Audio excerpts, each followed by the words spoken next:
Interpretando a Ravi Zacarias, del episodio 60 del domingo por la mañana especial con la participación de Abdul Murray.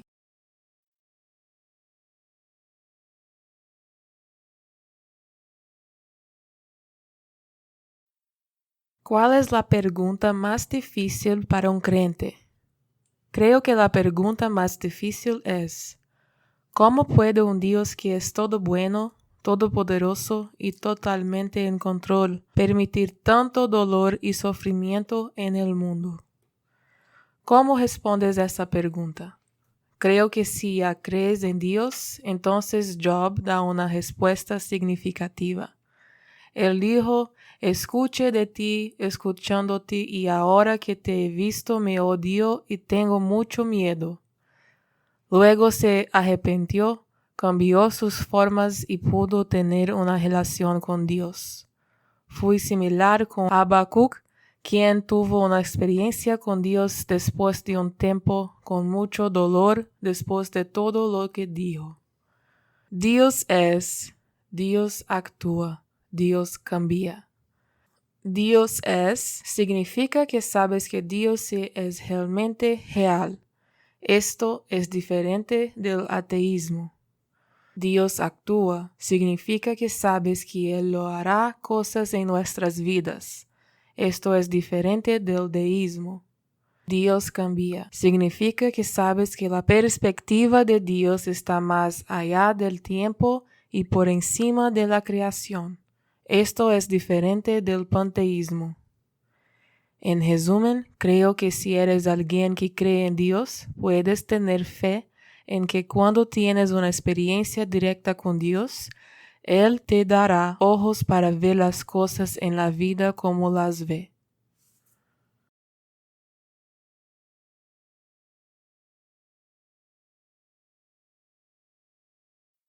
Continuado. Si eres una persona que no conoce a Dios, respondería a la pregunta de por qué Dios permite la maldad con otra pregunta. Cuando dices que el mal es real, ¿ves cómo también dices que la bondad es real? Y cuando dices que la bondad y la maldad son reales, ¿ves cómo también estás diciendo que hay una medida de moralidad objetivo y absoluto constantemente definida que usamos para saber la diferencia entre lo bueno y lo malo? Objetivo es lo que llamamos algo que siempre es real y cada persona se comporta de una manera que muestra, confirma que es real. Como cuando jugamos fútbol, demostramos que la gravedad es real en todas partes de la Tierra. Absoluto es lo que llamamos algo que se define consistentemente en todas partes y se entiende como el mismo en todas partes. Esto es similar a como que todo el mundo está de acuerdo con la idea de que el ganador de un partido de fútbol es el equipo con más goles al final de un tiempo determinado. A partir de ahora llamaremos a esto una medida absoluta y objetiva de la ley moral. Para volver a la pregunta, si sabe que hay una diferencia entre el bien y el mal y demuestra que hay una ley moral, entonces también debe admitir que un dador de la ley moral tiene sentido. Y la existencia de un Dios que podría dar esta ley moral es lo que quieres refutar con la pregunta sobre el mal. Entonces el problema de la maldad realmente desaparece en la pregunta. Aquí hay una cita interesante de un debate entre un famoso ateo, Russell, y el conocido teísta Collison. Collison: ¿cómo sabes lo bueno de lo malo? Russell: de la misma manera que sé azul de verde. Collison: espera, sabes verde de azul porque usas tus ojos, ¿sí? Russell: sí. Collison: entonces, ¿qué usas para saber lo bueno de lo malo? Russell: mis sentimientos, ¿qué más?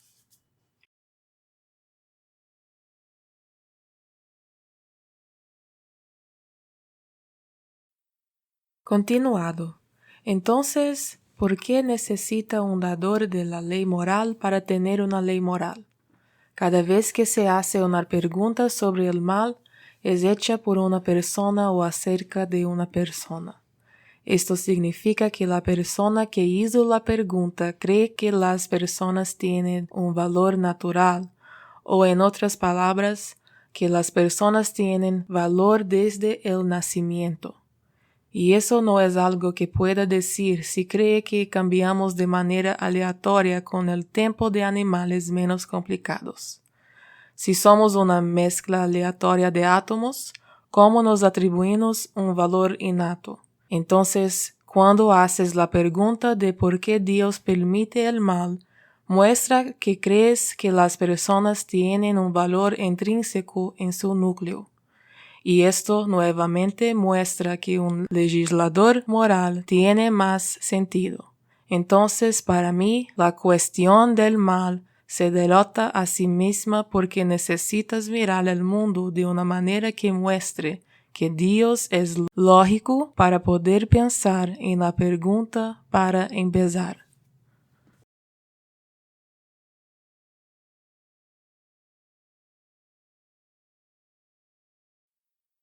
¿Cómo sabemos cuál es la ley moral? Esta es una pregunta sobre saber si algo es cierto o no. En filosofía hay dos medidas para la verdad. Correspondencia se trata de si una sola declaración es correcta, si las palabras coinciden con lo que sucedió. La coherencia se trata de si un grupo de declaraciones se presentan con precisión, si las palabras concuerdan entre sí internamente y las cosas que ya sabemos son verdaderas externamente. Para mí, hay tres formas de encontrar la verdad. 1. Es coherencia lógica. Esto significa que te has asegurado de que no haya contradicciones. 2. Adecuación empírica. Esto significa que vemos que suceden muchas cosas en la vida que demuestran que es verdad. 3. Relevancia experiencial.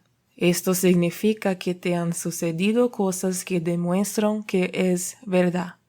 Luego, aplicamos estas tres formas, métodos, a las 4 preguntas de la vida. 1. Origen. ¿De dónde vengo? 2. Significado. ¿Qué significa realmente mi vida? 3. Moralidad.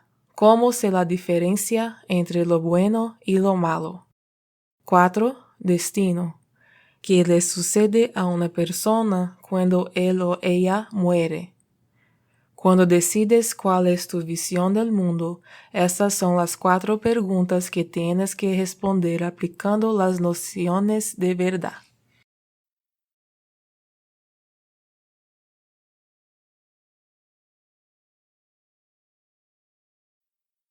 Continuado. Eso explica el lado humano de saber cuál es la ley moral. Ahora cuando discutimos la idea de que Dios nos da leyes morales, no es tan simple como un libro de reglas que caen del cielo. Tomas las cosas que Dios nos ha enseñado a lo largo de los años de la humanidad y aplicas estas pruebas de la lógica de la verdad a las 4 preguntas de la vida.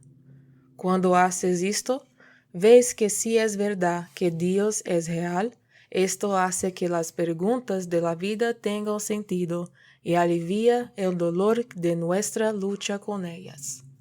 Esto se debe a que esas 4 preguntas se vuelven reales para nosotros cuando podemos estar seguros del valor que Dios le dio a las personas cuando nos creó. Así, Dios nos dio reglas, pero esas reglas también han sido probadas por la lógica y probadas con el tiempo.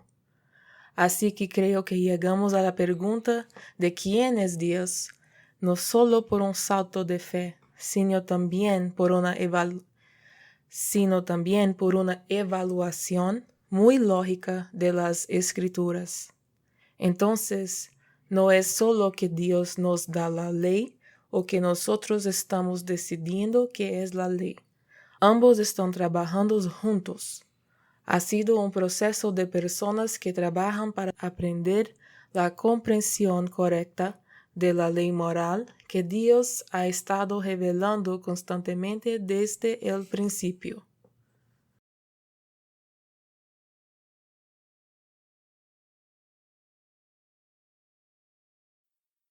¿Qué hay de cómo ha cambiado la ley moral? Como en el Antiguo Testamento se habla de la esclavitud como un hecho triste de la vida, y fue después de que se escribió el Nuevo Testamento que decidimos que la esclavitud estaba en contra de la ley moral. ¿Cómo explicas eso?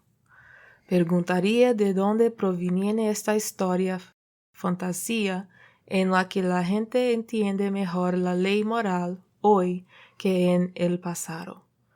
Si nos hemos vuelto más morales, ¿por qué la guerra ha matado a más personas en los últimos 100 años que el resto de la historia humana combinada? El punto más importante aquí es que la moralidad sola nunca nos salvará. La gente ha hecho cosas horribles en nombre de mantener la moralidad. El hecho de este asunto es que el corazón humano necesita redención y perdón. Luego está el hecho de que, debido a los 10 mandamientos, hemos sabido de qué se trata la moralidad desde el comienzo de la historia humana. El problema con pensar que nos hemos vuelto más morales es que todos los comportamientos malvados que vemos en los primeros 3 capítulos de Génesis todavía están sucediendo hoy y a menudo en formas aún peores. Hemos tenido las respuestas durante 3500 años y todavía tratamos de seguir nuestro propio camino basado en nuestras propias reglas y cada vez que hacemos esto, nos llevamos a guerras y sociedades de dominación y opresión.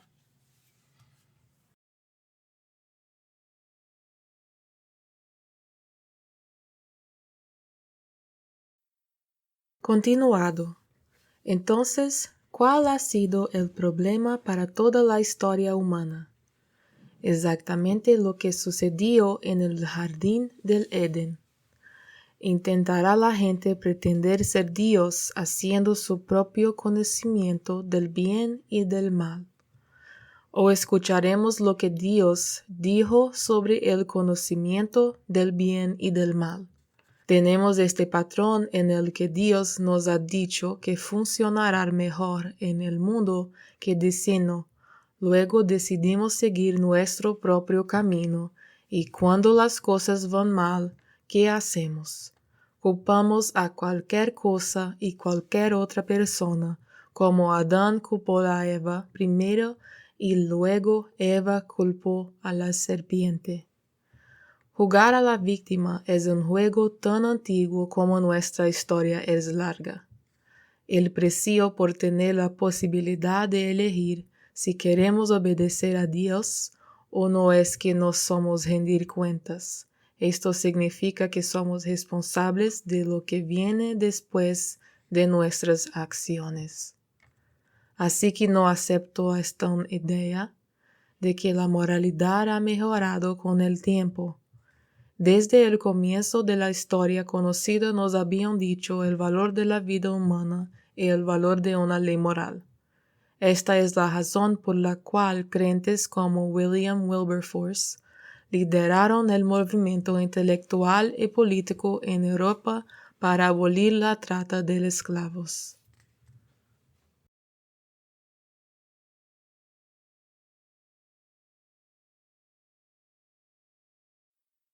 ¿Qué pasa con el pecado y la moralidad?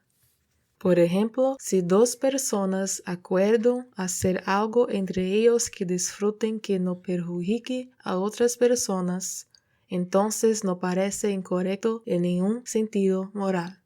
Entonces, ¿cómo explicas el pecado en relación con la moralidad? Creo que pecado es un término vertical, no solo un término horizontal. En el Salmo 51, cuando David cae de bruces ante Dios después de sus pecados con respecto a Betsabé, ¿qué dice él? Él dice, soy yo contra ti, Dios, he pecado y he hecho este mal a tus ojos. Entonces, en mi opinión, el pecado es algo vertical. El problema con la moral es que si nos limitamos a un marco moral limitado solo al pensamiento humano, encontrará que algo está bien o mal, dependiendo de si se encuentra en India, Camboya o América. Esto hace que la moral sea demasiado abstracta y contradictoria para pasar la prueba de coherencia de la verdad. Entonces la diferencia para mí es que un pecado ocurre cuando Dios te da instrucciones directas y luego decides hacer lo contrario o hacer algo diferente que crees que es mejor. No hay pecado en Dios. Eso significa que no hay contradicción en Dios. Dios no puede contradecir y cualquier cosa que contradiga a Dios no puede existir armoniosamente con la presencia de Dios. Dios es autoexistente, depende solo de sí mismo para existir. Esto significa que es imposible para Él no existir. Él existe eternamente y es la fuente de todo lo que existe temporalmente. Entonces es lógico que también debemos estar desprovistos de cualquier cosa que contradiga a Dios si queremos unirnos a Él en la eternidad. Lo que importa es si obedezco a mi Padre Celestial.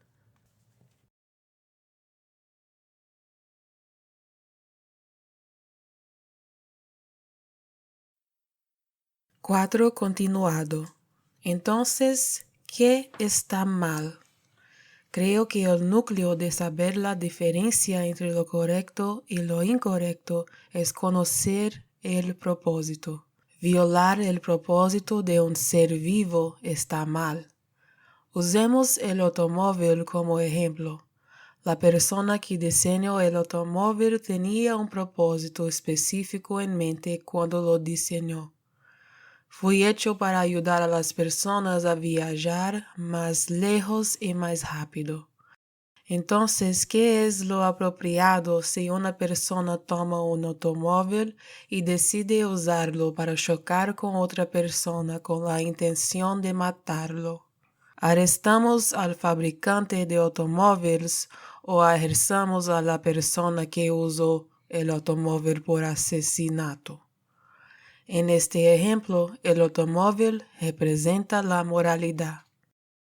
Esto es lo que creo que hemos hecho con nuestros valores. Tomamos el automóvil, lo usamos de una manera que contradice su propósito y luego culpamos al fabricante de automóviles. Luego, en base a esto, algunos de nosotros queremos tirar el manual del propietario. Algunos de nosotros queremos tirar el manual del propietario. Así que creo que la moral es buena para ayudar a las personas a vivir en la misma área que otras personas de manera ordenada y armoniosa. Pero la moral por sí sola no salvará a la sociedad occidental ni al mundo a menos que desarrollemos responsabilidad ante nuestro Creador, no solo por razones morales, sino por el hecho de que entendemos que la vida es sagrada en su esencia. Mirar la vida y no ver que es sagrada es la raíz de todos nuestros problemas morales y sociales. Esta es también la razón por la cual confiar en una inteligencia artificial para dictar la moralidad sería erróneo, ya que no está vivo con la vida dada por el Creador de la vida. No sería lógico pensar que entendería lo sagrado de la vida inherente, lo núcleo de todas las personas. Nosotros mismos todavía no sabemos lo que significa ser humano.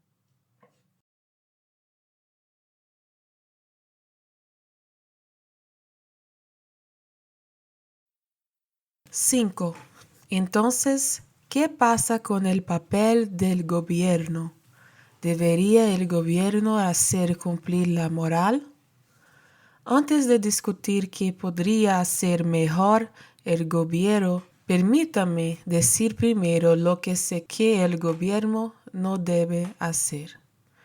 Cuando piensas en liberales y conservadores, todo depende de la ubicación. Si estoy hablando de los mulas en Irán, entonces oro para que el Señor nos salve de este tipo de conservadores. El tipo de mentalidad en que el gobierno no respeta las opiniones diferentes no refleja la forma en que Dios le dio a la gente la opción de creer en Él o convertirse en un no creyente y obedecer o desobedecer, como vemos a Dios en la historia de Adán y Eva. Si Dios no obligó a las personas a creer y obedecer, tampoco es lógico que debamos otorgarnos esa autoridad sobre los demás. Ciertamente eso no muestra humildad ante Dios. Pero luego, por el lado secular, si miras lo que sucedió con Stalin en Rusia, ¿sabías que alguna vez Stalin consideró el cristianismo e incluso fue al seminario? ¿Sabías que su último acto en la tierra fue apretar el puño y sacudirlo con odio hacia Dios en los cielos? Este fue después de que él mató a 15 millones de su propia gente en un régimen ateo. Usted ve que tanto el grupo religioso conservador como el grupo secular liberal terminan en el mismo lugar de asesinato y opresión cuando nos siguen el ejemplo que Dios nos mostró cuando dio a las personas la independencia intelectual.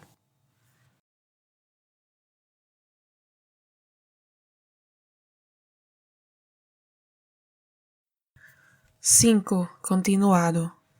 Así que creo que debemos dejar de pensar a derecha y izquierda y debemos comenzar a pensar de arriba abajo. No creo que avancemos en política hasta que podamos acordar una respuesta para esta pregunta. ¿Qué significa ser humano? ¿Somos simplemente un mejor animal o Dios nos hizo especiales? Hasta que pueda responder a esta pregunta, ¿cómo puedo responder por qué es importante no tener una aventura? ¿O por qué es importante tratar a mis hijos con amor? ¿O por qué debería ser un buen ciudadano? Y para mí, un buen ciudadano es alguien que está dispuesto a aceptar el valor de cada vida humana y a vivir en paz con personas que son diferentes y que tienen creencias diferentes. Para mí la pregunta es si el secularismo exclusivo es realmente el núcleo de lo que queremos que sea nuestro gobierno.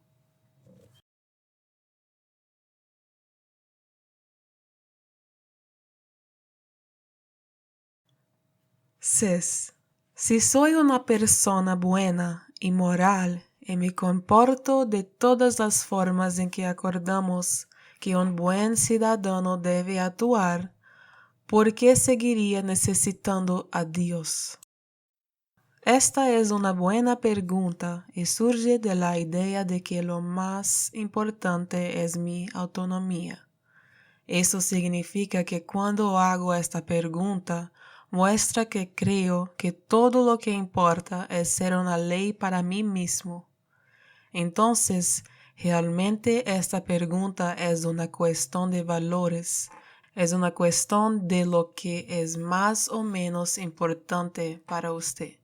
Pero también es importante recordar que hay una serie de escépticos y personas que no creen en Dios que se comportan tan bien moralmente que nos avergüenzan a muchos de nosotros. Pero el verdadero problema con la pregunta es que estoy usando una palabra que se refiere solo a mi pensamiento cuando digo que soy una buena persona sin la guía de Dios. Si voy a decir que soy bueno basándome solo en mi propio pensamiento, entonces ambas cosas pueden ser ciertas. 1.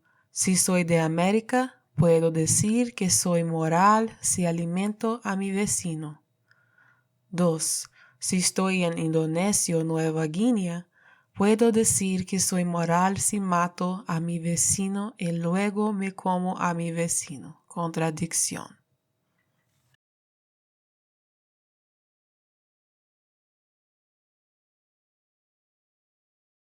6. Continuado. Piense en lo que estamos haciendo cuando nos llamamos una buena sociedad basada solo en nuestras ideas de moralidad.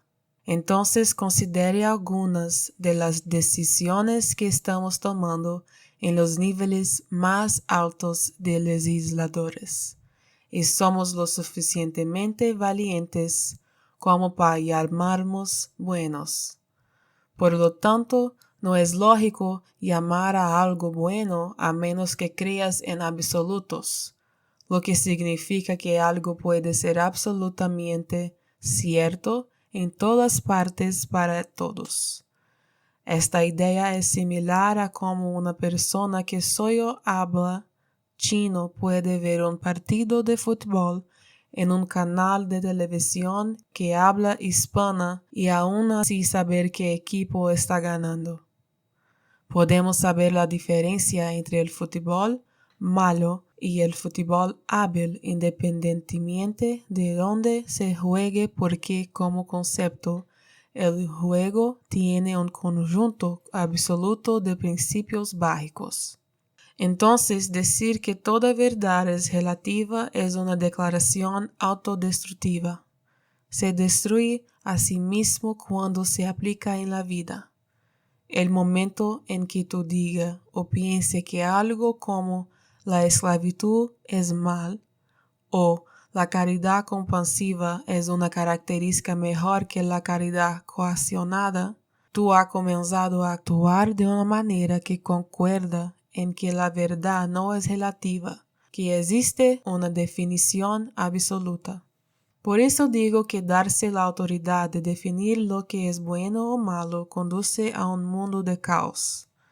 Estados Unidos tiene mucho que decir sobre los derechos, pero aún no ha podido definir lo que es correcto. Mis derechos se basan en una definición absoluta de lo que es correcto. Y es por eso que había tantos creyentes como William Wilberforce que estaban al frente de la lucha para abolir el comercio internacional de esclavos. Fue porque tenían una definición absoluta de lo que es correcto de Dios que podían usar para demostrar que era incorrecto que cualquier persona en cualquier lugar de la tierra esclavizara a alguien más sin importar la cultura o el lugar donde sucedió la esclavitud.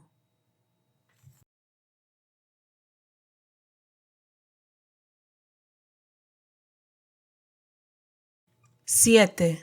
¿Qué pasa con los creyentes que imponen su ley moral absoluta a otros que no creen en su Dios?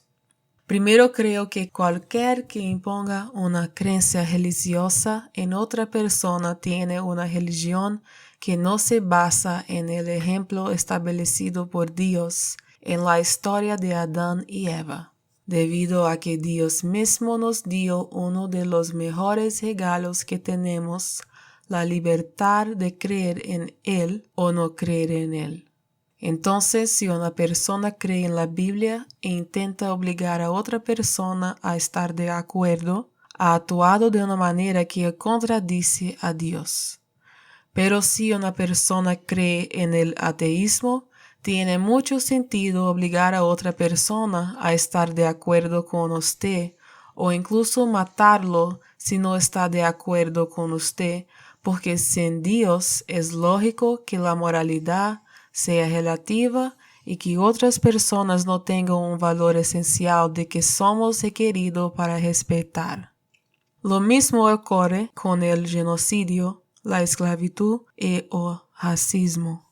y el ateísmo abren la puerta para que las personas justifiquen tratar a otras personas como menos valiosas, mientras que para los teístas y creyentes esto es una contradicción.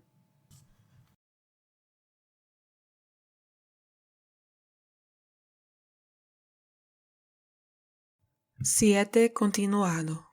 Dios nos da la capacidad de elegir creer o no creer, pero una cosa que hizo fue darnos la capacidad de cambiar lo que sucede después de elegir entre estas dos opciones. Habrá un resultado natural y lógico para ambas opciones que puedo ver con mi razonamiento. Esto significa que seré responsable de lo que provenga de mi elección de creer o no creer. Creo que necesitamos ser libres para hablar entre nosotros acerca de nuestras creencias y buscar la verdad utilizando la lógica y la amabilidad. Pero si Dios no obligó a la humanidad a creer en Él, tampoco nadie más debería hacerlo. Ambas partes deben tener la libertad de hablar y todos los oyentes la libertad de aceptar o rechazar. La clave es ser respetuoso en el proceso, ser amable con todos en el proceso, seguir el ejemplo de Jesús en el proceso.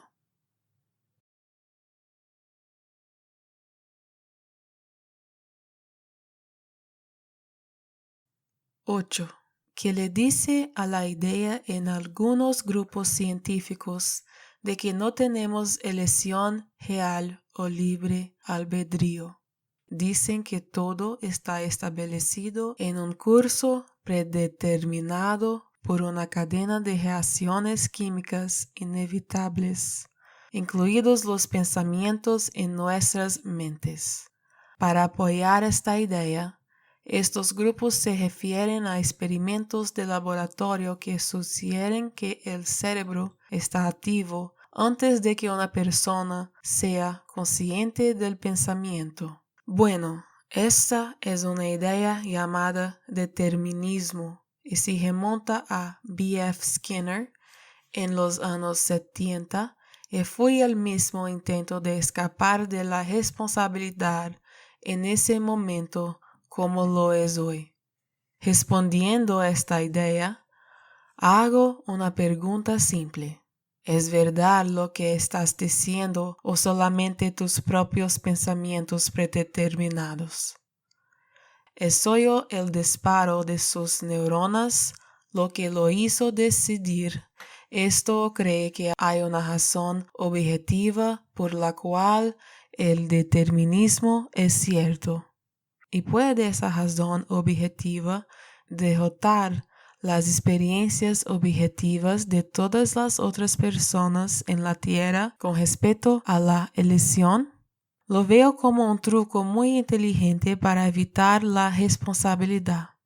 Para que las personas vivan como el determinismo es cierto, tendríamos que eliminar los tribunales judiciales y destruir todas las cárceles, porque no sería lógico responsabilizar a nadie.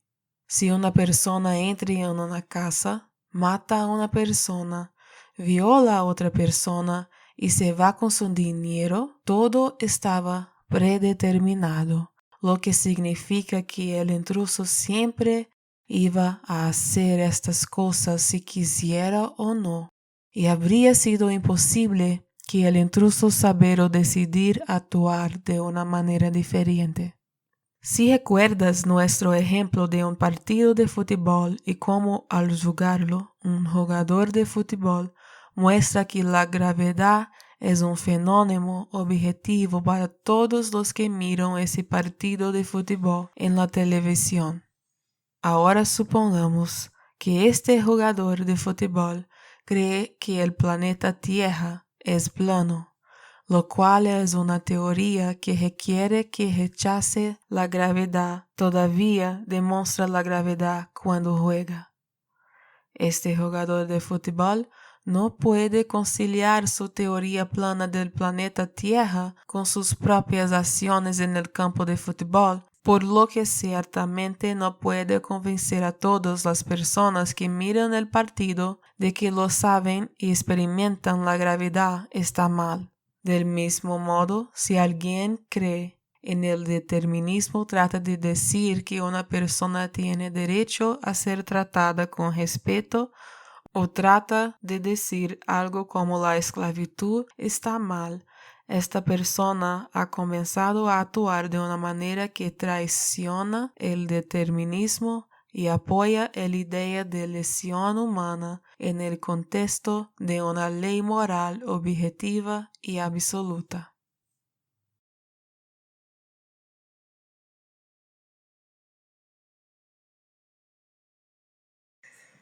8. Continuado.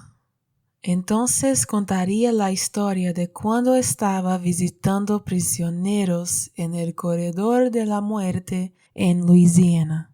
Un prisionero había hecho muchas cruces con hilos y hilados y había pintado escenas con temas religiosos en muchos lienzos y las había colocado sobre su celda de la cárcel. Hablé con él por un tiempo y me contó sobre la redención que encontró en Jesús cuando comenzó a leer la Biblia que estaba en su celda en el corredor de la muerte. Le pregunté qué salió tan mal en esta vida que terminó aquí. Me respondió que si hubiera encontrado por primera vez una Biblia en su mesa en la escuela, no habría necesitado ir al corredor de la muerte para encontrarla. Le preguntaría al científico que cree que la experiencia humana está predeterminada por una cadena de reacciones si las experiencias de la transformación de la personalidad como esta están predeterminadas. ¿O es algo que la sociedad puede celebrar que este hombre encontró la libertad del dolor que lo empujó a hacer el mal y que pudo encontrar la paz en su corazón para comenzar a hacer lo que es bueno? ¿Qué importancia o valor tiene la libertad de la esclavitud interior si el determinismo es verdadero? Y además, si el determinismo es cierto, entonces no tiene una razón lógica para criticar a un creyente o cualquier otra persona que no esté de acuerdo con usted, porque la creencia de esa persona está predeterminada como la suya. En el momento en que tú realizas una medición que dice una cosa mejor que otra, tú dejas de actuar de una manera que concuerda con la idea del determinismo. Tan pronto como tú digas que ciertas cosas o ideas tienen mayor calidad que otras, se ha puesto de acuerdo con sus acciones de que existen definiciones objetivas y absolutas. Y cuando te contradices de esta manera, nos muestra la contradicción en su creencia.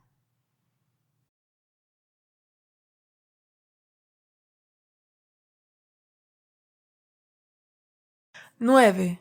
Entonces, en su opinión, ¿qué agregó el cristianismo al mundo que no fue hecho primero por el judaísmo? No me gusta decir la palabra agregar porque creo que ya existía.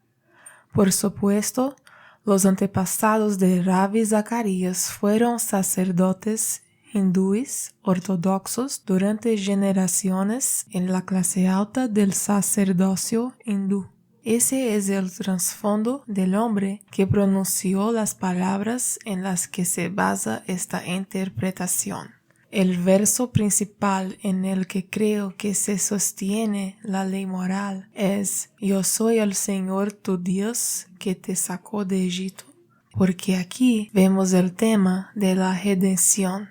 Creo que con Jesús se convierte en más que una metáfora como en Egipto, a pesar de que era real y pasó de los sacrificios de animales y se trasladó a la persona muy real de el Hijo del Hombre de quien Daniel habló. Y ya veo que la perfección de la ley no fue quebrantada, sino que realmente fue afirmada y respaldada. Entonces, lo que veo en la persona de Jesucristo son dos cosas muy reales. Número 1, es el hecho de que Jesús vivió una vida que Dios juzgó perfecto, basándose en una ley moral que Dios había dado a los judíos, que tenían 613 reglas muy detalladas. David lo bajó a 15 y luego Isaías lo redujo a 11 y luego Miqueas lo convirtió en solo 3 leyes.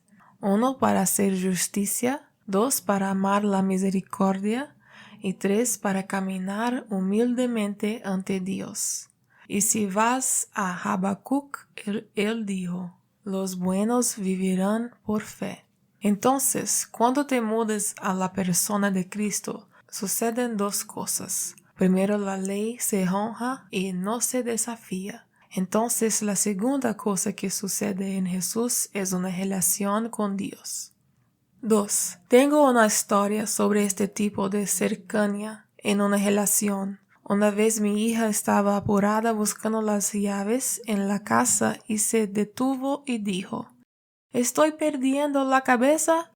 A esto mi nieta de 5 años dijo, mamá, hagas lo que hagas, no pierdas el corazón porque yo estoy allí. Ese es el tipo de relación personal que se forma entre una persona y Dios cuando una persona cree en Jesús. Por mucho que ame la ley y el bien que proviene de la ley, necesito ir más allá de eso al tipo de cercanía con Dios que veo aquí. Si tuviera que elegir 1 o 2 momentos en el Nuevo Testamento, que creo que son los más bellos, el primero sería lo que Jesús dijo en Emmaus Road, Lucas 24, 13-35. Y luego mi segundo favorito es cuando Jesús estaba en el monte de transfiguración, cuando Jesús mostró su glorioso cuerpo espiritual.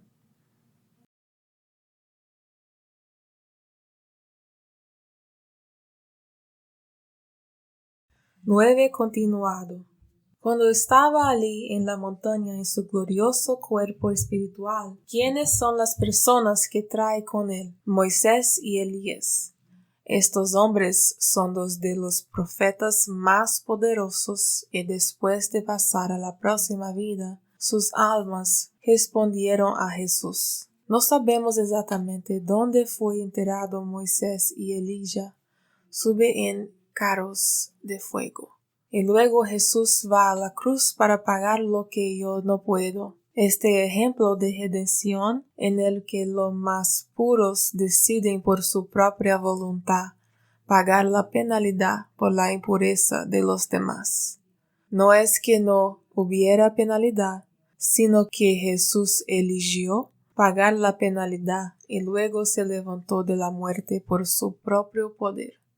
En mi opinión, es una mezcla que no desafía la ley judía anterior. Y para que yo explique el acuerdo, déjame dar un ejemplo. Estuve en Jerusalén hace algunos años cuando conocí a un profesor de Islam llamado Moshe Sharon. Te diré lo que me dijo. Él dijo, déjame decirte algo que no sabes sobre mí.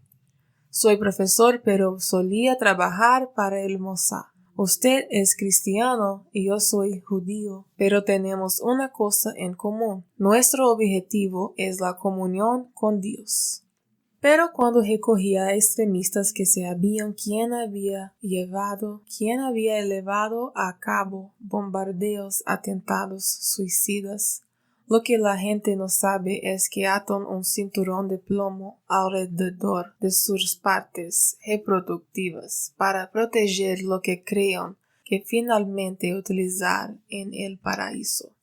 Esa es una visión del mundo diferente. Tú y yo podemos entendernos porque tenemos el mismo objetivo: compartir pensamientos y sentimientos íntimos con Dios.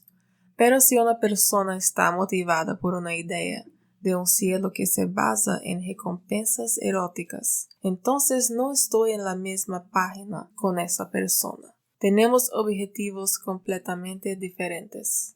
Entonces me digo en Cristo que veo la finalización de la historia porque quiero algo más que solamente la verdad mental. Cuando Jesús baja de la montaña y Pedro va hacia él, que dice: Pedro, pero ahora la palabra de los profetas se ha hecho absolutamente segura para nosotros y todos harán bien en prestarle atención como una luz en un lugar oscuro. Así que creo que es el cumplimiento de la ley moral.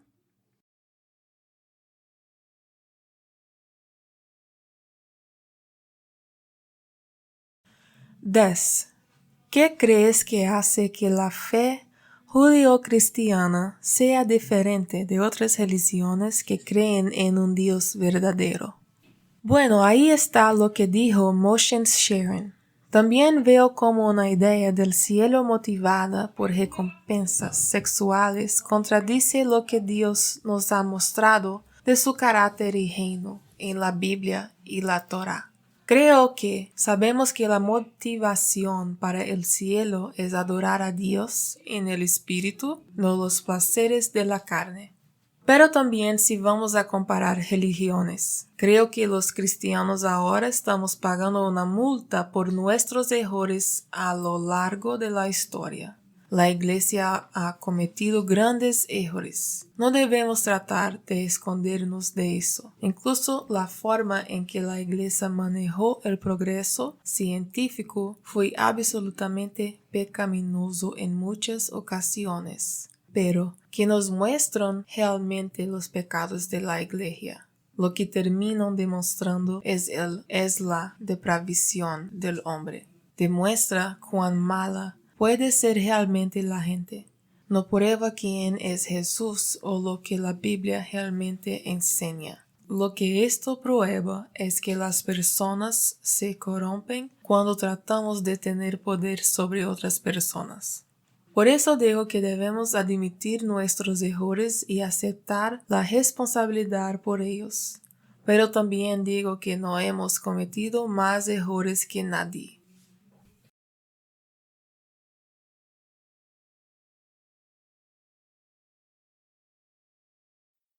Descontinuado. Desde el siglo XX, los regímenes comunistas ateos mataron a más personas que ningún otro grupo. Considere el camino de los gobiernos ateos modernos en China, Rusia, Vietnam y Camboya. Ni siquiera quiero hablar de las cosas que se hacen ahí bajo el gobierno ateo. Incluso hoy lo que se le está haciendo a los seres humanos bajo regímenes comunistas seculares es una atrocidad. El hecho es que si excluye la cosmovisión judío-cristiana en base a sus pecados, esto muestra que tiene prejuicios de una manera que no es respaldada por la historia. Entonces digo que tendremos el mejor resultado en la sociedad si las personas tienen la libertad de creer o no creer. No apoyo la idea de una teocracia o gobierno de religión. Forzar la creencia religiosa es la mejor manera de matar la fe. Creo que los lugares más importantes que necesitamos para tener este derecho de creer o no creer son nuestros lugares de aprendizaje. Si las escuelas y universidades abren sus puertas a una conversación lógica y amable con personas que creen en Dios, creo que comenzaremos a ver un cambio social positivo.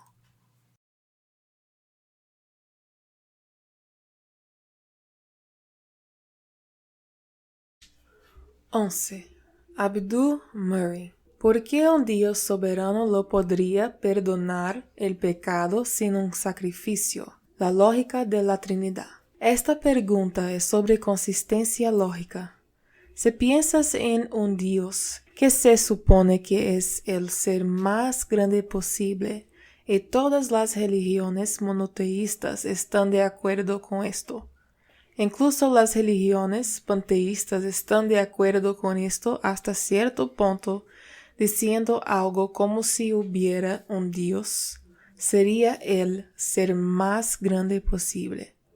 Entonces, ¿qué dos cualidades poseería el ser más grande posible?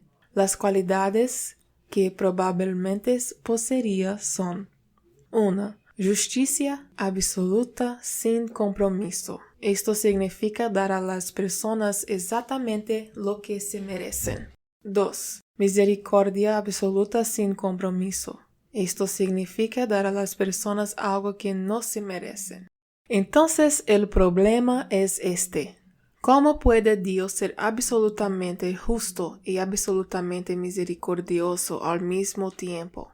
¿Cómo puede ser lógicamente consistente sin compromiso? Porque si Dios es completamente justo, nunca comprometería su justicia. Porque si se comprometería, no sería el mejor juez posible. Él perdería algo en el proceso. Esto sería denigrar su propia naturaleza. Estaría disminuyendo sus propias características. Entonces, si Él no fuera absolutamente, completamente y justificablemente misericordioso, dejaría de ser el más grande y misericordioso que podría haber. Esto también comprometería y disminuiría a sí mismo. Entonces, si alguien cometiera una transgresión contra Dios y lo hubiera ofendido, el pecado es un acto temporal que realmente ofende al Dios eterno. Eso tiene un efecto eterno. Así que aquí está el problema. ¿Cómo se supone que Dios perdona este pecado solo porque alguien lo lamenta? ¿Tiene sentido? El hecho de que lo lamenten no significa que no hayan hecho algo con efecto eterno. Todavía se han causado una deuda contra el Creador del universo entero. El Dios Santo se ofende legítimamente de alguna manera o se ha contraído una deuda con ese mismo Dios. Y todos los sistemas religiosos reconocen este concepto, al menos en cierta medida. Incluso el Corán en Suhaf 35, el versículo 45. Si Dios juzgara de acuerdo con lo que la gente merece, no dejaría en la parte posterior de la tierra no un solo ser vivo. Así de grave es el pecado en el mundo. De hecho, contamina y contamina el mundo entero.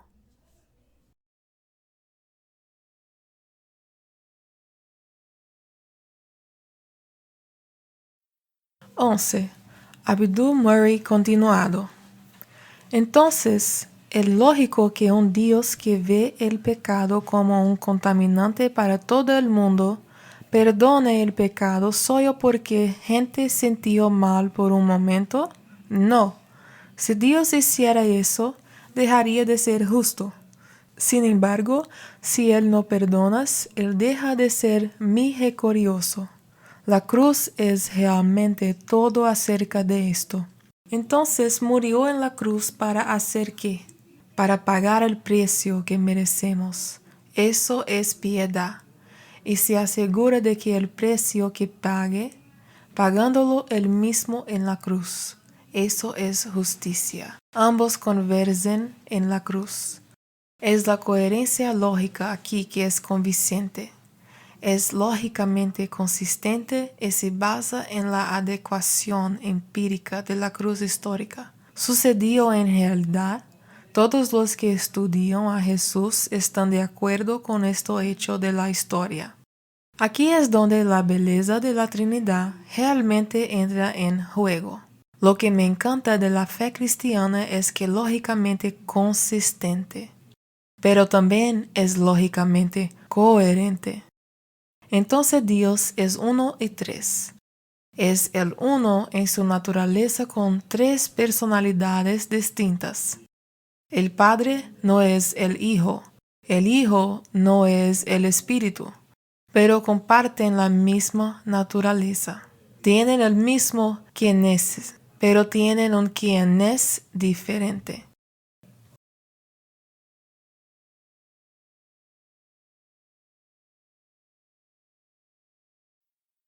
Abdul Murray, continuado.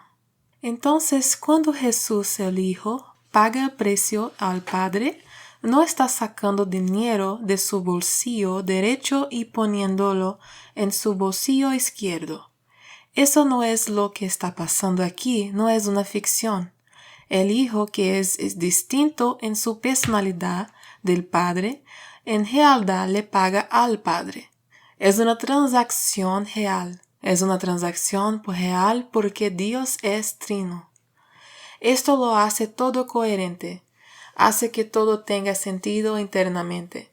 Entonces Dios a su manera inimitable fusiona lo que parece contradictorio al pensamiento humano, misericordia y justicia. Esto solo se puede hacer si Dios es una Trinidad. Ahora, este es un sistema exclusivamente cristiano y es un sistema lógicamente coherente y es un sistema lógicamente consistente y también lleva las marcas de adecuación empírica, porque todos los que estudian historia saben que realmente sucedió.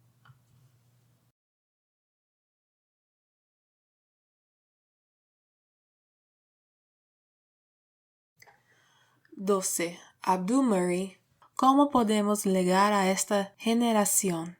No conteste preguntas, responda personas. Debido a que las preguntas no necesitan respuestas, las personas necesitan respuestas y usan sus preguntas para obtener respuestas. Entonces, primero debe escuchar con atención y comprender cuáles son sus preguntas. Creo que en la cultura actual, cuando escuchas a alguien, le da esa dignidad que cada persona busca, porque constantemente nos estamos robando la dignidad mutuamente. Entonces puedes romper un estereotipo si solo escuchas. Estaba hablando con un joven ateo que estaba indignado por el racismo. Le pregunté, ¿puedes decirme qué justifica tu indignación? Si soy una máquina química y tú eres una máquina química, ¿hay algo inmoral si te quite de la situación porque estás en mi camino? ¿O hay algo en nosotros que es intrínsecamente valioso? Tienes un fuerte sentido de la moral, puede verlo en ti por tu ira hacia el racismo. Pero, ¿qué justifica su profundo y fuerte sentido de la moral en este tema?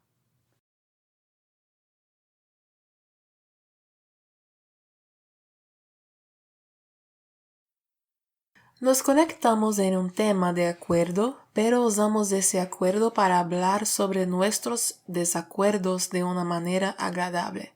Escucha y cuando hables, habla con gracia. En un mundo posverdad, bueno, ¿qué es un mundo posverdad? Un mundo posterior a la verdad es aquel que eleva los sentimientos y las preferencias por encima de los hechos y la verdad.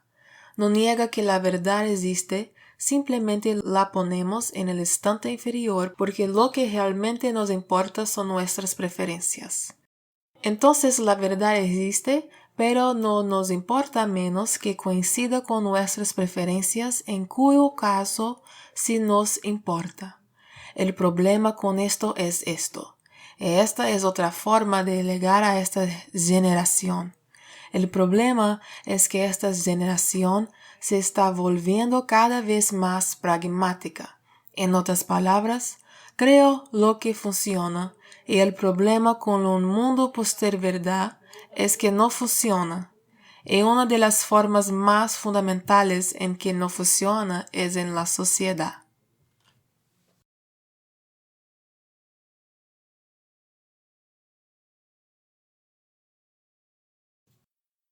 Abdul Murray continuado. Número 12.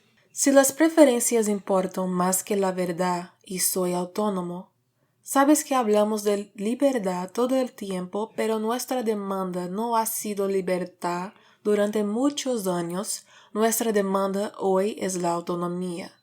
La libertad es diferente de la autonomía.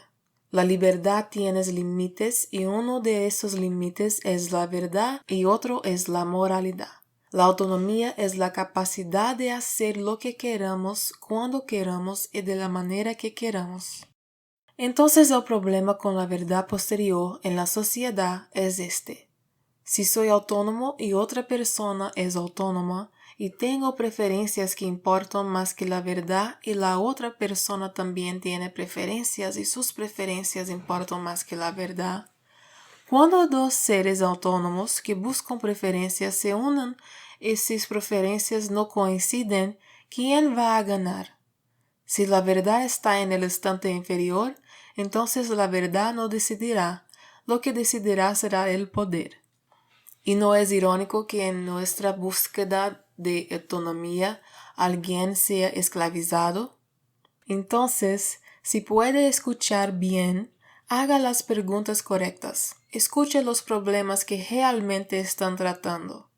Luego señale este tipo de problemas con una visión del mundo posterior a la verdad y cómo nos lleva a ninguna parte, nos lleva exactamente al lugar del que estamos tratando de escapar. Entonces creo que estarán más preparados para escuchar la esperanza que traerá la verdad.